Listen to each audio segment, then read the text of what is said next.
Bishop T.D. regarded as one of the most influential and powerful pastors in America, is now under fire with allegations so startling they threaten to rattle the very core of the Potter's house. Several men have stepped forward with troubling claims, and the silence surrounding it all is only fueling even more suspicion. Could it be that one of the most respected church leaders of our time is hiding a dark reality? Stick with me, because what you're about to hear will make you question everything you thought you knew. For years, Bishop T.D. has stood as a towering figure in modern Christianity. From delivering fiery sermons to turning the Potter's house into one of America's largest megachurches, his influence has stretched far beyond the pulpit. But lately, that polished image of authority and success has been overshadowed by a storm of disturbing accusations. Multiple men have come forward with claims that, if true, would not only stain Jakes' reputation but also send tremors throughout the entire faith community. This video isn't about gossip or rumor. We're breaking down exactly what's been said, the timeline of how these accusations emerged, and the ripple effect they could leave on one of the most well-known names in ministry today. And believe me when I say there are details here that mainstream outlets are ignoring or deliberately downplaying. So if you've ever wondered what really goes on behind the closed doors of massive churches, or questioned just how much power and secrecy surrounds spiritual leaders, then stay right here. You won't believe what we uncovered, and trust me, this is only the beginning. To understand why these new claims have shaken things so deeply, you first need to know who Bishop T.D. really is and what he represents. He isn't just another pastor running a local congregation. His reach is global. Born Thomas Dexter Jakes in 1957, he climbed from humble roots to become a best-selling author, movie producer, and one of the most recognizable Christian voices in the world. His Dallas-based church, the Potter's House, draws in over 30,000 members, with millions more tuning into his sermons through TV and online platforms. Over the years, Jakes has created much more than a church. He has built an empire. His yearly conferences draw thousands from across the globe. His books consistently land on bestseller lists. Even Hollywood has tapped into his influence, with Jakes producing and consulting on films that reached mainstream audiences. Presidents, celebrities, and business leaders have all sought him out. To countless people, he isn't just a preacher, he's a cultural force. But here's where things become complicated. With influence of that scale comes power. And with power often comes secrecy, control, and unfortunately, the kind of unchecked opportunities for abuse that can easily slip by unchallenged. When someone like T.D. Jakes is accused of wrongdoing, it's more than just another church scandal. It becomes an event capable of shaking faith communities around the world. Think about it. Entire families have built their spiritual foundation on his teachings. Thousands have invested not only their time but also their money into his ministry. For decades, he's been upheld as a symbol of hope, success, and divine inspiration. That's why these allegations go far beyond being personal. They threaten to shatter the loyalty and trust of millions who place their faith in him. And here's something important to note: the Potter's house itself has never been free from whispers and controversy. Over the years, questions have lingered about finances, where donations actually go, and even concerns about the inner culture behind the scenes. Critics have long argued that this megachurch holds more beneath the surface than what's visible to the public eye. But now, with men stepping forward with these latest claims, those whispers have grown into a noise too loud to simply dismiss. What makes this story even more gripping is that it forces us to wrestle with a tough question: how much do we really know about the leaders we follow? And to what extent are we willing to shield their reputations, even when evidence suggests we shouldn't? But before diving directly into these new allegations, we need to examine the environment that allowed T.D. Jakes to become almost untouchable in the first place, because only by understanding the culture inside the Potter's house can we see why these men may have chosen silence for so long. That takes us into the next part of this story. Step inside the Potter's house on any given Sunday morning, and you'll encounter a spectacle like few others. Thousands fill the massive sanctuary. The stage resembles a concert arena more than a traditional pulpit. Cameras capture every angle as services are streamed out to millions worldwide. The choir, the music, the lights, all of it carefully orchestrated, designed to deliver not just a worship service, but an entire brand, a global production. For first-time visitors, the energy can feel electrifying. Even overwhelming. Yet beneath the dazzling display, critics claim another reality exists. A culture where loyalty to leadership is valued above accountability. Where questioning the pastor can come with consequences.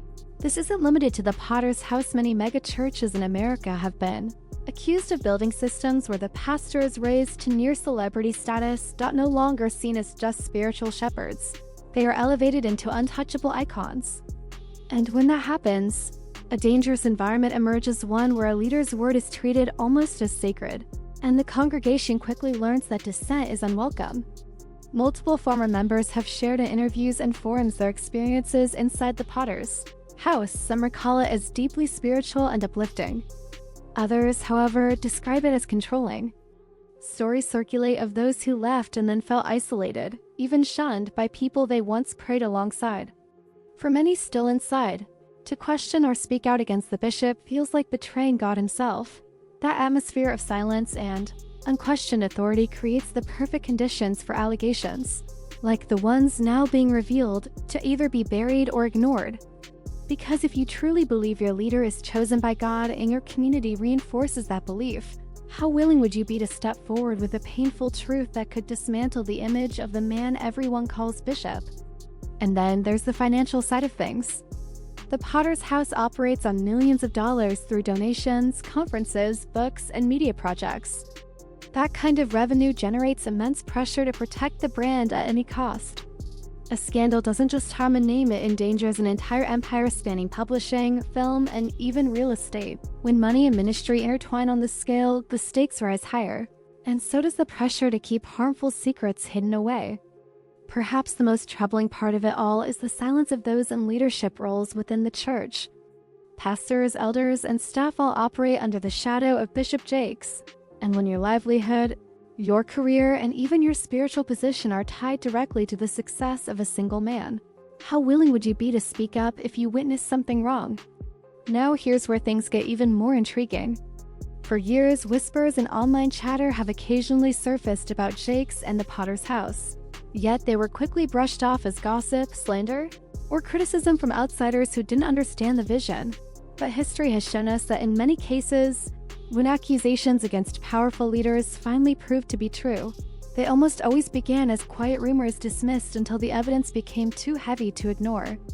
And that seems to be exactly where this story is headed. For the very first time, multiple men are breaking through that wall of silence. They're speaking out publicly, sharing their stories and claims accounts that, if verified, could change everything. Who are these men? What exactly are they alleging? And why are they stepping forward now after years of staying quiet? That's what we need to dig into next. For decades, T.D. Jakes has carefully upheld a polished image, a man of God, a leader of leaders, someone whose authority was almost never challenged openly. Yet recently, cracks have started to appear in that perfectly built image, and this time, the voices rising aren't random critics or bitter former members. They are men who say they personally endured painful experiences tied directly to the bishop himself. The allegations first surfaced quietly, appearing on social media, in anonymous forums, and through hushed conversations. And gradually, those stories began to overlap. At first, these accounts didn't gain mainstream traction. After all, in today's world of celebrity pastors, accusations are often brushed aside as envy, bitterness, or attacks from the enemy. But what set these stories apart was the disturbing consistency. Different men from different walks of life, in different seasons, began telling accounts that lined up in unsettling ways. They spoke of private encounters, invitations behind closed doors, and situations where the power gap between themselves and Bishop Jakes left them feeling unable to resist or speak out. In their testimonies, the bishop's spiritual authority wasn't used as a tool of guidance. It was, in their words, wielded as a shield to mask manipulation and, they allege, unwanted advances. Now, let's be clear, these are still allegations. No official charges have been proven in court.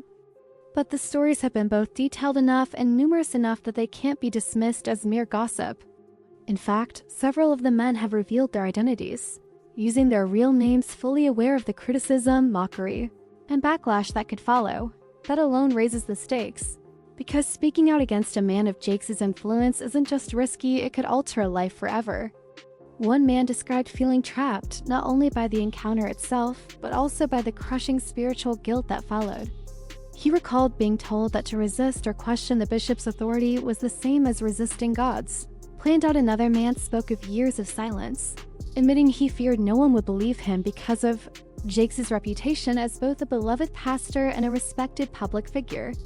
The common thread that runs through all these stories is fear. Fear of not being believed, fear of losing one's community, fear of spiritual condemnation. And this is where things become even more unsettling. Some of these claims reportedly date back several years, raising troubling questions about how long this alleged pattern might have gone unnoticed or worse, deliberately ignored. Were there people inside the Potter's house who suspected something but stayed quiet? Were safeguards ever put in place to protect vulnerable individuals? Or did the culture of loyalty and power ensure that no one dared to raise their voice? What makes the timing of these allegations especially significant is that they arrive during a cultural shift, at a moment when society is far less willing to excuse misconduct by powerful leaders. From Hollywood to politics, the last decade has shown us that even those once considered untouchable can fall when survivors unite and share their truths. Could T.D. Jakes now be facing his own moment of reckoning? Supporters of the bishop, of course, insist that these men are fabricating tales, motivated by personal grudges or the lure of attention. And that's the tension that must be addressed. On one side stands a leader with decades of influence and millions of loyal followers. On the other, multiple men with eerily similar claims that cut directly against everything his ministry has represented. But here's the question that keeps surfacing: why now? Why are these men choosing to step forward in this particular season, after years of remaining silent? Is it because they finally feel safer in a culture that listens to survivors? Or could there be something more unfolding behind the scenes legal investigations? Or perhaps cracks within the bishop's own inner circle? The answer may lie in the growing unrest behind closed doors. Whispers suggest that even insiders are beginning to grow uneasy that some close to Jakes may no longer be willing to stay silent. And if that's true, then the allegations we've heard so far might only be the beginning. But before jumping to conclusions, we need to look carefully at the evidence, the receipts, the timelines, and the voices now demanding to be heard. This story isn't only about accusations, it's about whether one of the most powerful pastors in the world can continue to stand unchallenged as scrutiny grows. And in the next part, we'll dive deeper into that very question. The evidence being presented, the contradictions in the narrative, and the divided reaction from the public when allegations of this magnitude arise. The first question most people ask is simple: where is the proof? Without solid evidence, skeptics argue it's nothing more than another attempt to tear down a respected leader. But in today's digital age, proof doesn't always look like a signed document or sworn courtroom testimony. It can be timelines that align, text messages that resurface, or accounts from unrelated individuals that mirror each other in chilling detail. Several of the men who have spoken out claim they kept records, emails, text messages, and in some cases even photos that they say directly tie them to private encounters with Bishop Jakes or members of his inner circle. For those making these claims, the emotional toll could be devastating. Betrayal by a spiritual leader cuts far deeper than betrayal in almost any other setting. When you've been taught that this person stands as God's authority, and then you realize that authority may have been abused, it shakes more than just your loyalty to the leader. It shakes the very core of your faith. Some may walk away from the church altogether, while others might cling even tighter, refusing to accept anything negative no matter how much evidence comes forward. That kind of division can rip a congregation apart from the inside. But the fallout doesn't stop there. T.D. Jakes isn't only a pastor, he's a global brand. His books sell worldwide. His sermons stream across nations. He's appeared in movies, on talk shows, and at conferences attended by world leaders. If these allegations continue to build momentum, it could trigger a domino effect in every space he influences. Book deals might be pulled. Speaking invitations canceled. Media partners could quietly back away in order to protect their own reputations. And once that process begins, rebuilding trust on such a massive scale becomes nearly impossible. The ripple effect will hit the broader church world as well. For years, megachurch pastors have been accused of leading with little accountability. Critics have long argued that the culture of celebrity leaders makes it far too easy for misconduct to stay hidden. If Jake's one of the most influential and respected figures in that movement were to fall under the weight of these allegations, it could ignite a reckoning across the entire landscape of American Christianity. People would start asking tougher questions about where their money is going, how their leaders are chosen, and why churches seem to protect reputations more fiercely than they protect the people sitting in the pews. But here's the twist: scandals like this often produce two very different outcomes. On one side, they expose corruption and fuel calls for accountability and reform. On the other, they inspire even fiercer loyalty from die-hard supporters, who refuse to believe their leader could ever be guilty. We've seen this story play out before, from televangelists of the 1980s to modern megachurch controversies. Sometimes scandal destroys a ministry entirely. Other times, it strengthens a persecution narrative that draws even more people in. Could T.D. Jakes use this moment to claim he's being unfairly attacked, transforming criticism into a rallying cry for his followers? Not only is it possible, it's likely. And then there's the question of legacy. T.D. Jakes has spent decades carefully crafting his name, his influence, and his empire. He positioned himself not just as a preacher, but as a thought leader, a cultural voice, even a father figure to entire generations of believers. Allegations like these don't just threaten his present, they endanger everything his name represents. Years from now, will people remember him for his sermons and leadership, or will the shadow of these claims become the story that defines him? Which brings us to an uncomfortable truth. Whether or not these allegations are ever proven in court, the damage to his reputation has already begun. In the court of public opinion, perception often carries as much weight as fact. And once trust is broken, it is almost impossible to restore completely.